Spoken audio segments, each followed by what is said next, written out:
오늘은 말씀망대 51번째 요한계시록에 나타난 그리스도라는 제목으로 같이 말씀을 확인하도록 하겠습니다.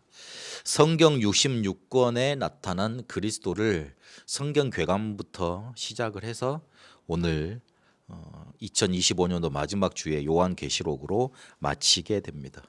2026년도에는 그러면 성경에 사람들 이야기로 주로 이렇게 구성이 되어 있지 않습니까? 그러면 아담부터 시작을 해서 자 이렇게 12사도 그다음에 제자들에 이르기까지 어떻게 그리스도를 누렸는가 2026년도에는 그렇게 말씀망대를 그렇게 세워가도록 하겠습니다. 우리가 막연한 기대 속에 살아갑니다. 그러니까 막연한 기대를 하다 보니까 나중에 어떤 결과를 맞이하게 되냐면 이걸 어떻게 해야 될지 잘 모르는 경우가 많아요. 확실한 걸 보고 뭔가 명확한 걸 붙잡고 정확하게 가면 내가 뭘 해야 될지 다음 뭔가 스텝이 보이고 다음 여정이 보이는데 그냥 막연한 기대를 하는 겁니다. 잘 되겠지. 이러면 하나님이 알아서 잘 해주시겠지. 또 반대로 그러면 어떤 막연한 기대가 또 따라옵니까? 잘못했으니까 하나님이 나를 이렇게 벌 주시나? 내가 그 값을 치르는 건가? 전부 다 그런 것들이 어떤 걸 바탕에서 나오는 거냐면 잘못된 막연한 기대 속에서 나오는 질문들, 그런 생각들입니다. 그냥 이렇게 살다 보면 잘 되겠지. 그러다 보면 잘 안 됩니다. 그리고 반대로 또 무슨 문제가 생기면 내가 뭘 못해서 이렇게 되는 거지, 이런 생각이 들게 돼 있습니다. 그거나 같은 수준이고 같은 맥락 속에서 나오는 문제들입니다. 소망을 품지 말고 그러면 살라는 말입니까? 아닙니다. 애매함에 목숨 걸지 말라는 소리입니다. 분명히 자기가 가는 길이 잘못된 길이에요. 그리고 별로 이렇게 응답도 없는 길인데 조금 하다 보면 뭔가 보일 것 같아. 그 미세한 뭔가 애매함에 목숨 걸지 말고 하나님이 주시는 확실한 언약을 붙잡고 지금 응답을 받아야 됩니다. 그래야지만 사람이 여유가 생겨요. 그 여유가 생긴 속에서 그 내 문제를 바라보면 내가 문제로 바라보지 않아야 될 것들을 너무나 문제로 바라봤구나, 그렇게 발견이 됩니다. 우리가 살아가다 보면 지나가는 문제가 거의 대부분입니다. 그리고 내가 이거를 문제라고 착각했던 것들이 또 많습니다. 그런데 내가 힘이 생기지 않으면 그런 것들이 다 문제가 돼요. 왜냐하면 나를 죽일 것만 같고 내 문제가 내 미래가 어둡고 그렇게 보이니까요. 그래서 하나님이 주시는 여유 속에서 문제를 문제로 보지 않는 그런 영적인 힘 속에 인도받아 가야 됩니다. 그러면 차근차근 가다 보면 여기선 여기 이렇게 해야 되겠다, 저렇게 해야 되겠구나. 그렇게 실제로 못한다 할지라도 하나님이 주시는 지혜와 응답 속에 미래가 열려져 가게 되어 있습니다. 그러니까 미래가 어떻게 될지 잘 몰라도 지금 내가 살아가는 힘이 있으니 어떤 미래가 다가와도 괜찮은 거예요. 그러니까 미래를 안다는 말의 의미가 그런 거예요. 어떤 미래가 다가와도 괜찮은 거예요. 근데 이런 미래에 따라 내가 뭔가 이렇게 불안하고 힘들면 그거는 미래를 잘못 알고 해석을 하고 있는 것 아니겠습니까? 가끔 저에게 우리 어떻게 해야 됩니까? 그리고 우리의 끝은, 우리의 결론은 뭡니까? 이렇게 물어보시는 분들이 있던데 이미 우리는 끝을 알고 있습니다. 마태복음 24장 14절, 이 천국 복음이 천하 만민에게 증거되어야 하리니 그제야 끝이 오리라. 성경은 끝에 대해서, 그것도 예수님이, 하나님이신 예수님께서 딱 명확하게 집어놨습니다. 이 천국 복음이 천하 만민에게 다 들려져야지만 그럴 때 끝이 온다. 그리고 그 끝으로 가는 방법도 우리는 이미 알고 있습니다. 마태복음 28장 18절에서 20절, 하늘과 땅의 모든 권세를 가지신 주님께서 항상 우리와 함께 하신다 그랬습니다. 그래서 우리가 가서 해야 될 거는 제자 삼는 겁니다. 그리고 성삼위 하나님의 이름으로 세례 주는 겁니다. 가르쳐 모든 것을 내가 받은 것을 가르쳐 지키게 해서 그 사람들이 또 다른 제자를 삼게 하는 방법입니다. 마가복음 16장에 사람들이 귀신, 사단, 이 악령들한테 확 사로잡혀 있습니다. 거기에서 해방시켜야 됩니다. 그래서 그리스도 이름으로 주님께서 주신 권세로 그 흑암 권세를 쫓아내고 응답의 문을 열도록 그렇게 우리에게 권세 주어놨습니다. 사도행전 1장 8절 땅 끝까지 이르러 증인 되리라 하시면서 오직 성령의 충만을 약속하셨습니다. 우리에게 오직 그리스도가 답이고 오직 세계복음화가 우리의 끝입니다. 다른 데서 답을 찾고 있으니 다른 데서 뭔가 이렇게 응답을 받으려고 거기에 목숨 걸고 있으니 어려운 거예요. 답은 간단해요. 기독 신자가 어려운고 힘들고 간단해요. 오직 그리스도로 답이 안 나서 그래요. 났더라도 잃어버려서 그래요. 또 오직 세계복음화가 우리의 끝이 아니라서 그래요. 힘들고 응답도 없고 자꾸만 그렇게 되게 돼 있습니다. 다른 데서 우리 랩런트들, 우리 성도님들 답을 찾아서는 안 됩니다. 다른 답을 하나님이 우리에게 주신 적이 없습니다. 그래서 우리에게 일어나는 모든 과정은 그리스도께서 모든 문제 해결자 되시는 것을 확인하는 과정입니다. 그러면 그걸 확인하고 나면 우리에게 증거 옵니다. 그 증거로 세계 복음화가 되어가고 있는 과정입니다. 내가 실패한 것도요, 맞습니다. 내가 실수한 것도요, 맞습니다. 내가 능력이 없는 것도요, 맞습니다. 우리 집안이 힘든 것도요, 내가 지금 어려움에 당한 것도요, 내가 지금 영적인 상태가 안 좋은 것도요, 맞습니다. 하나님은 그 모든 것을 뒤집어 엎어서 합력하여 선을 이루신다 그랬고, 그걸 통해서 가장 원하시는 게, 가장 주고자 하시는 응답이 뭐냐? 내가 너희의 모든 문제 해결자 되는 바로 그리스도다. 요걸 알려주기를 원하십니다. 이거를 깨달아 알기를 원하시고 해답으로 붙잡기를 원하십니다. 그러면 그 증거로 세계복음화의 끝에 가 있습니다. 성삼위 하나님께서 지금 우리 교회와 함께 하시고 말씀 주시고 그 말씀을 응답하심으로 우리를 인도해 가십니다. 절대 하나님은 우리한테 애매하게 답을 주시지 않습니다. 확실하고 명확하고 정확하게 답을 주십니다. 이걸 붙잡아야 됩니다. 우리가 성삼위 하나님이 함께 하심을 눈치 못 채는 상태에 있으니까 우리가 애매하게 느껴지는 거예요. 하나님은 애매하지 않으세요. 정확하고 확실하고 명확하고 정확하게 우리가 붙잡아야 될 대로 딱 확실하게 답을 딱 주십니다. 그런데 내 상태가 애매함에 있거든요. 하나님이 함께 하심을 못 누리는 상태 속에 있거든요. 그러니 응답이 없는 것처럼 보입니다. 우리가 영적인 상태 그 사람들이 혹시 말을 할 때요, 애매한 상태로 말을 하더라고요. 반은 성령 충만, 반은 세상 충만 그러던데 미안하지만 우리가 그 구원의 길 그림에 보면 불신자 상태 하나님 자녀 그래가지고 여기서 절대 못 간다 그러잖아요. 못 뛰어넘는다 그러잖아요. 이제 다시 못 간다 그러잖아요. 그런 것처럼 우리의 영적인 상태도 성령 충만 아니면 육신 충만이에요. 악령 충만은 아니겠죠. 그렇게 말하면 또 이상하게 말이 되니까. 우리의 상태는 두 가지밖에 없다니까요. 성령 충만 아니면 육신 충만이에요.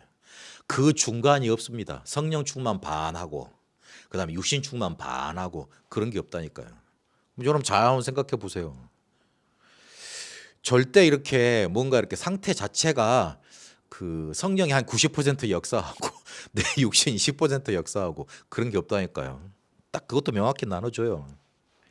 그런데 육신 충만하면 어떻게 되느냐? 사단의 공격에 쉽게 무너져 버립니다. 이길 길이 없으니까요. 나는 내 육신을 의지하고 사는 거니까. 우리가 애매하지 하나님은 애매하지 않으세요. 그래서 계시록 1장 1절에서 3절까지 보니까 예수 그리스도의 계시라 이는 하나님이 그에게 주사 반드시 속히 일어날 일들을 그 종들에게 보이려고 그의 천사들 그중 요한에게 보내어 알게 하신 것이라 그랬습니다. 다 감추었던 것인데 드러내는 것, 그게 계시입니다. 그거를 누구한테 알리셨습니까? 천사를 보내서 요한에게 알리셨습니다. 확실하게 보이신 거예요. 그 요한계시록을 읽다 보면 이게 글로 되어 있기 때문에 뭔가 이거 뭔 말이지, 뭔 소리인지 모르겠지만 우리가 이거를 영화로 만들었다고 생각을 해보세요. 요한이 글로 받은 계시가 아니고 환상을 본 거거든요. 환상 중에 이렇게 계시를 하나님이 보이셔가지고 천사를 통해서 이렇게 말해준 그런 환상, 뭐 그림책, 쉽게 말하면 그림책을 본 거예요. 그렇게 보이는 거예요. 그러니까 글로 쓴 것보다 확실하게 이미지가 보이니까, 될 일을 봤으니까 얼마나 확실했겠습니까, 요한에게는. 근데 그거를 글로 설명을 하려니까 이렇게 설명이 나온 거죠. 그렇잖아요. 그런데 요한이 받았을 때는 너무나 확실한 걸로 미래에 일어난 일, 반드시 되어질 일, 그거를 요한이 받고 기록을 해 놓은 겁니다. 그래서 요한은 하나님의 말씀과 예수 그리스도의 증거, 곧 자기가 본 것, 들은 게 아니고 본 것, 그것을 다 증언하였느니라. 이 예언의 말씀을 읽는 자와 듣는 자와 그 가운데서 기록한 것을 지키는 자는 복이 있나니 때가 가까움이라. 성경의 예언은 앞으로 다가올 일을 말하는, 점쟁이가 점쳐주는 그런 것들에 그 정도 수준의 점치는 말 정도의 전달이 아닙니다. 하나님으로부터 계시된 진리를 말하는 겁니다. 예언이라고 할 때 그 포춘텔링, 운세를 맞추는 게 아니고요. 포텔링이라고 할던가, 그게 맞는가 모르겠는데, 한자로 하면 예금 있지 않습니까? 예금은 뭐죠? 맡겨놓는 거잖아요. 그래서 하나님이 맡겨놓은 걸, 하나님이 너한테 맡겨두셔가지고 준 거, 그거를 우리한테 예언된 계시를 받아서 전달하는 겁니다. 그러니까 맡은 거예요. 하나님이 계시를 그 사람한테 줘가지고 그 사람을 통해서 전달하는 거예요. 어렵죠? 반드시 속히 일어날 일들을 알린다는 의미가 거기에 있습니다. 그래서 운세를 말해주는 게 아니기 때문에 무슨 의도가 있냐면, 이런 일이 있어도 저런 일이 있어도 하나님의 자녀는 두려워할 필요 없다, 그걸 알려고자 하시는 거예요. 전도자는 절대 실패하지 않으니까, 그러니 싸워서 이겨라, 끝까지 싸워라, 이긴다, 반드시 이긴다. 왜냐? 내가 너희를 붙잡고 있을 거니까. 극심한 환난 가운데 초대교회가 있었지 않습니까? 근데 그들이 흔들리지 않았어요. 다시 오실 재림주, 모든 흑암과 저주 악을 심판하실 심판주로 오실 그리스도를 소망했습니다. 그래서 우리는 반드시 속히 일어날 일들을 알고 지금 믿음을 저버리지 않아야 되는 거예요. 미래에 저런 일이 있을 거니까 아이고야 저러면 힘들겠다, 야 이거 믿음 저버려야 되겠다, 그런 의도로 쓰신 게 아니라고요. 그 무당한테 가가지고 운세를 말아맞히면 아우 저런 일이 있어, 그럼 피해야지, 다 그런 머리로 굴리잖아요. 근데 그런 의미가 아니라고요. 반드시 싸워 이겨라, 이기는 싸움을 해라, 이 말인 겁니다. 그래서 계시록은 미래를 예언한 책이 아닙니다. 지금 우리가 어떤 신앙을 가지고 있고 어떤 언약을 붙잡아야 되는지 그걸 알리고 있습니다. 다시 한번 강조해서, 어떤 일이 일어나도 두려워하지 말라. 내가 너희를 지금 붙들고 있고 교회는 승리했다. 그리고 너희에게는 새 하늘과 새 땅이 예비되어 있다. 지금 너희들이 육신이 힘들고 너희가 죽는 것 같으냐? 아니다. 여기서 일어나는 일들로 끝나는 게 아니다. 그 사실을 강조하고 있습니다. 그리스도는 역사와 교회의 주인이 되셨습니다. 그분은 재림주로 오셔서 심판주로 서게 되실 겁니다. 그리스도께서는 승리하셨기 때문에 그리스도 안에 있는 우리도 반드시 승리한다, 이 말을 요한계시록을 통해서 알려주고자 하시는 겁니다. 그리스도는 요한계시록에 역사의 주인으로 나타나 계십니다. 계시록 1장 8절에 보니까 주 하나님이 이르시되 나는 알파와 오메가라, 이제도 있고 전에도 있었고 장차 올 자요 전능한 자라 하시더라. 알파와 오메가. 그리고 계시록 22장 13절에 보니까 나는 알파와 오메가요 처음과 마지막이요 시작과 마침이라, 그렇게 말씀을 하십니다. 알파와 오메가가 되신 그리스도라고 말을 하고 있는데 알파는 헬라어 알파벳의 첫 글자, 오메가는 마지막 글자입니다.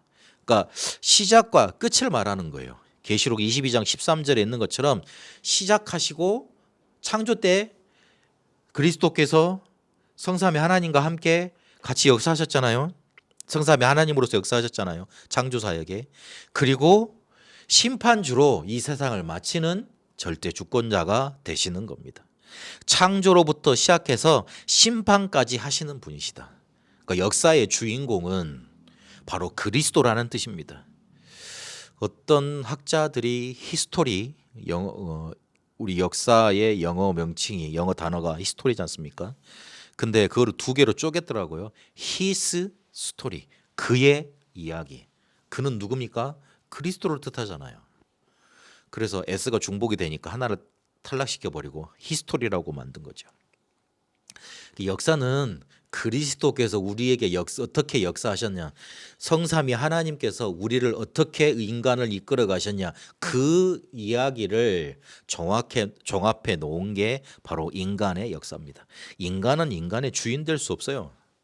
역사를 자기 마음대로 이렇게 주장할 수가 없었잖아요. 그렇게 주장하려고 노력했던 영웅들이 다 실패했습니다. 자기들이 권력이 대단한 줄 알았지만요.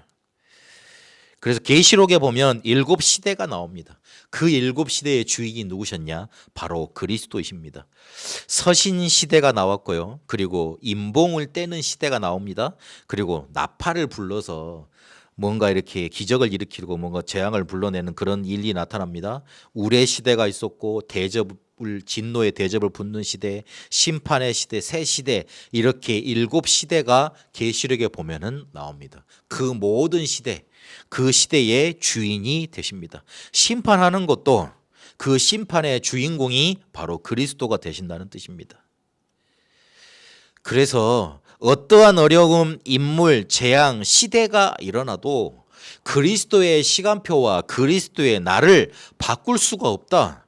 우리가 어떻게 하나님을 이깁니까? 우리가 어떻게 그리스도를 바꿀 수 있습니까? 그 대단한 권력자들이 일어나도 교회를 없애지를 못했어요. 중국에서 공산당이 권력을 잡고 있잖아요. 근데 제일 골칫거리가 뭔 줄 압니까? 기독교예요. 기독교라니까요. 말을 안 들어. 일단 말을 안 들어. 그리고 이 사람들이 퍼져가는 속도가 자기들이 뭔가 장악할 수가 없어. 어떤 권력이 나타났어도 그 세상에 어떤 커다란 뭔가 이렇게 사상과 그런 뭔가 큰 문화가 나타났어도 복음 하나를 얘기질 못했습니다.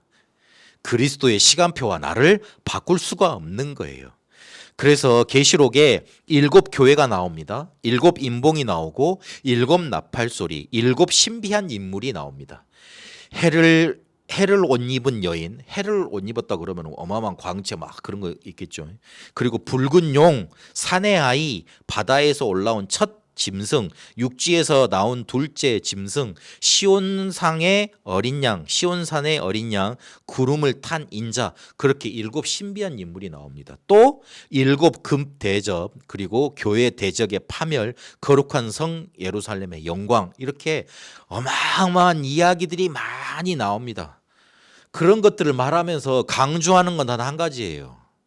그 모든 것들이 그리스도를 이겼냐? 어마무시하게 우리한테 다가오는 것 같지만 그런 것들이 그리스도를 이겼냐? 이기지를 못하지 않느냐? 너희는 그리스도가 붙잡고 계시는 하나님의 자녀들이 아니냐? 주의 백성들이 아니냐? 그래서 역사의 주인이신 그리스도를 붙들어라. 그렇게 강조하고 계십니다. 그리고 교회의 주인이신 그리스도로 요한계시록에는 그리스도께서 나타나십니다. 계시록 1장 20절에서 2장 1절에 보니까 내가 본 것은 내 오른손에 7별의 비밀과 또 7 금촛대라. 7별은 7 교회의 사자요 7 촛대는 7 교회이니라. 에베소 교회의 사자에게 편지하라.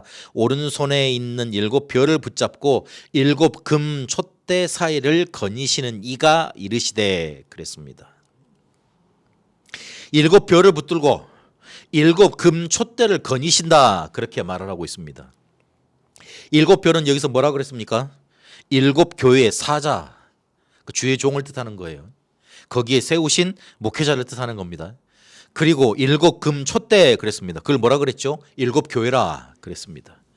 복음 증거하는 주의 종들을 붙잡고 보호하며 인도하시며 주장하신다.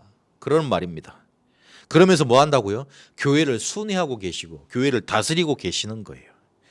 교회의 주인이신 그리스도께서 교회를 지키시고 보호한다는 사실을 알려주시는 겁니다. 얼마나 교회를 없애려고 하는 그런 세력들이 그 당시 성도들에게 안 보였겠습니까? 그래서 주의 종들이 흔들리고 핍박을 받고 어렵고 그런 사실이 눈에 안 보였겠습니까? 그리고 교회가 이렇게 막 이렇게 뭔가 이렇게 막 세력이 약해져 가고 핍박을 받는 모습들이 안 보였겠습니까? 그런데 하나님이 환상을 보여주신 거예요. 일곱 별을 붙들고 일곱 금 촛대 사이로 다니신다고요. 너희들이 그렇게 핍박을 받는 것 같지만 내가 주의 종들을 붙잡고 있고 사자들을 붙잡고 있고 교회를 내가 다스리고 있다. 그걸 보여주신 겁니다. 사람들이 교회에 문제 많다 이렇게 말하는 분들이 많더라고요. 문제 많은 게 정상이잖아요. 문제 많은 게 정상이죠. 문제 많은 사람들이 구원받으려고 문제 해결하려고 교회에 오지 않습니까?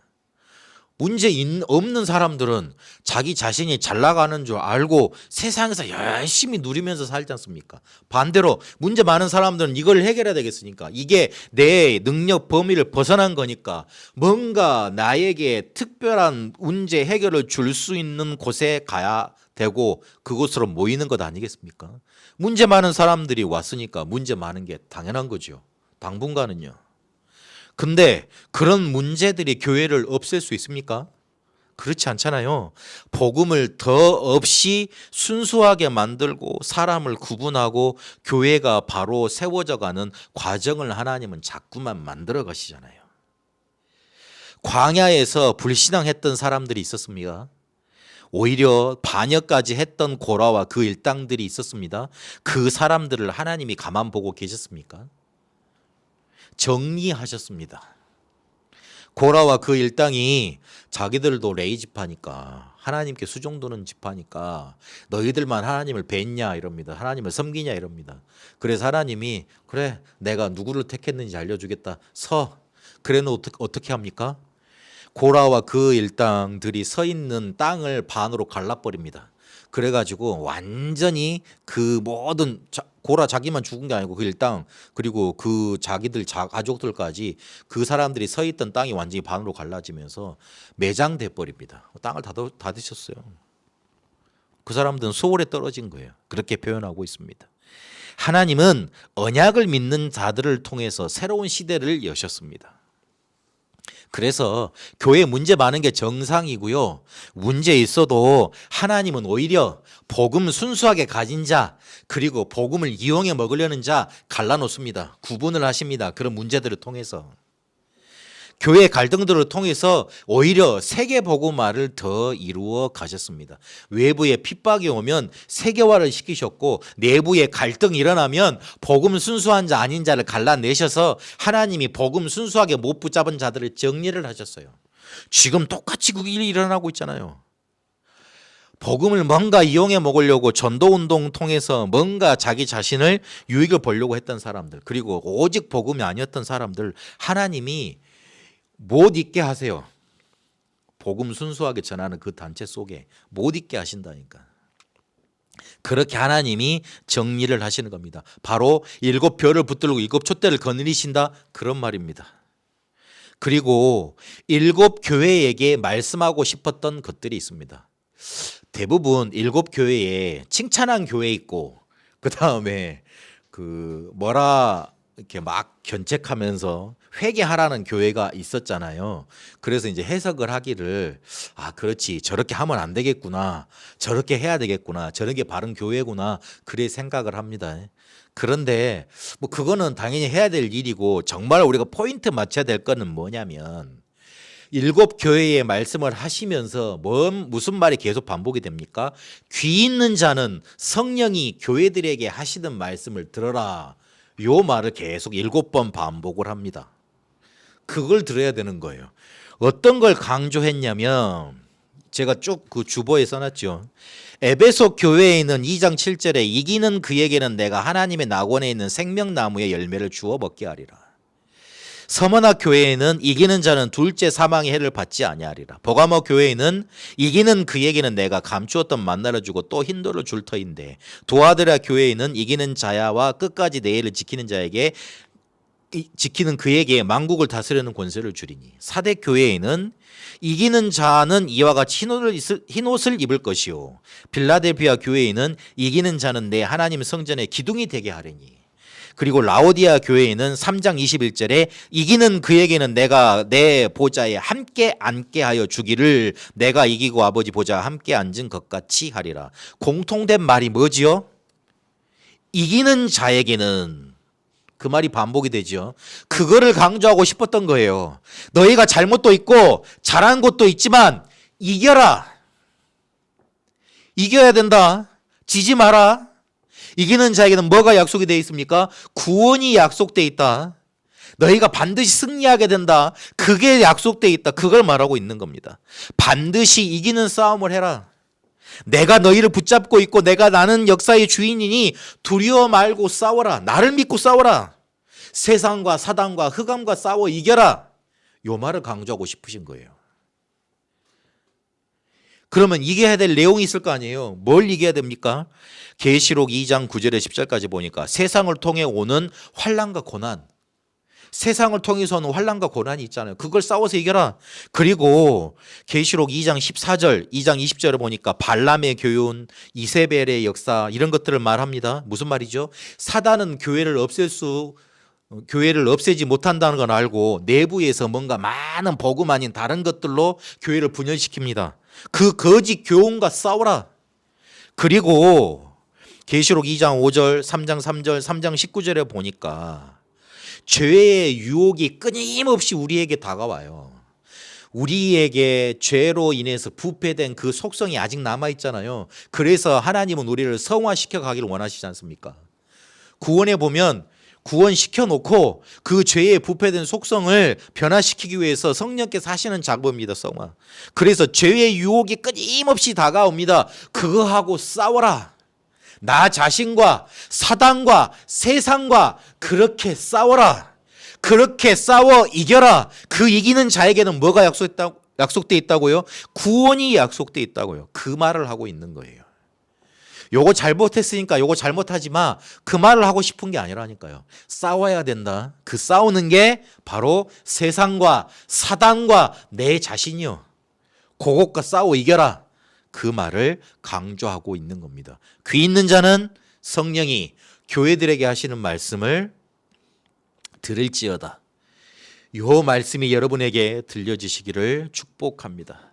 우리는 성경 66권을 올 한 해 동안 그리스도를 통해 확인을 했습니다. 성경 66권을 통해 우리가 얻어야 될 답이 진정 뭐냐? 오직 그리스도, 오직 세계 복음화입니다. 인류의 기원과 근본 문제, 그걸 알리셨습니다. 그러면서 한 가문을 통해 언약을 시작하게 하셨고, 한 나라의 역사 속에 나타난 왕, 선지자, 제사장 이야기로, 또 교회와 제자들을 통한 세계복음화의 여정을 통해서 우리에게 오직 그리스도와 오직 세계복음화를 알려주시길 소원하셨습니다. 그리스도를 통해서만 구원받고 너희 문제를 해결받을 수 있어. 그래서 너가 그리스도로 모든 문제 해결받았으니 너만 알지 말고 온 세계 열방에 가서 전하라는 게 하나님의 의도입니다. 그런데 지금 교회가 이상하리만큼 그리스도만 말하지 않고 말해도 강조하질 않아요. 앞으로 영계에 대혼란이 있을 것 아닙니까? 그걸 지금 계시록에 계시해 놓은 거 아닙니까? 근데 그런 교회들이 과연 살아남을 수 있겠습니까? 초대교회에 도망갔던 사람들이 기록되어 있습니다. 그리고 신사참배 때 국가의례라고 살기를 택했던 사람들이 우리 한국 교회사에 기록되어 있습니까? 그들이 승리했습니까? 오직 그리스도만이 유일한 길인데 과연 그리스도를 붙잡지 않고 우리가 이길 수 있겠습니까? 그리스도를 말하지 않는 그리스도교, 그 유일성을 부정하는 목사님들과 신학자들 이상하리만큼 많아지고 있습니다. 그러니 어려운 거예요. 힘든 거예요. 조금 능력 있으면 되지만 또 능력 없으면 또 그렇게 비참하게 살아가게 되는 거예요. 우리는 성경이 주고 있고 강조하고 있는 답을 언약으로 붙잡고 강조해야 됩니다.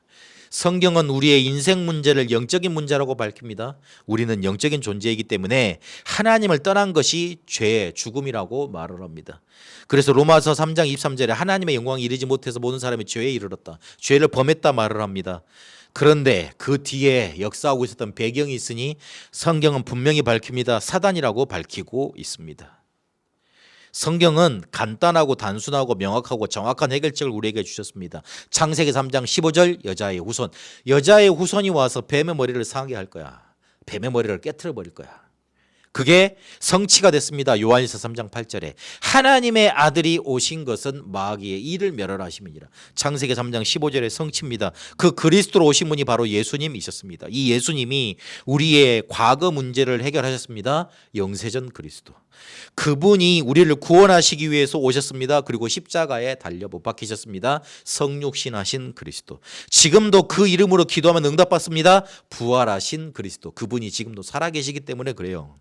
그리고 우리의 미래까지 해결하셨습니다. 재림주 그리스도. 그리고 영원한 것을 책임지셨습니다. 심판주 그리스도. 영원한 것을 보장하셨어요. 그렇게 우리에게 그리스도를 강조하고 계십니다. 우리가 이거를 우리 속에 강조시켜야 되고 각인이죠. 또 이거를 뿌리내리고 체질시켜서 세상에 전달해야 돼요. 말씀을 맺습니다. 그리스도 안에 있는 자는 참된 복을 누리는 자다. 그 안에 있음을 확신해라. 계시록이 우리에게 알려주고 있는 마지막 메시지입니다. 말세 때 살아남는 길이고 승리하는 길이고 살리는 길이 어디에 있느냐? 바로 그리스도 안에 있는 것이다. 그 그리스도 안에 있는 자는 참된 복을 받았다. 우리가 말씀 읽었던 것처럼 이 예언의 말씀을 읽는 자, 듣는 자, 지키는 자 복이 있다. 14장 13절에는 주 안에서 죽는 자 복이 있다.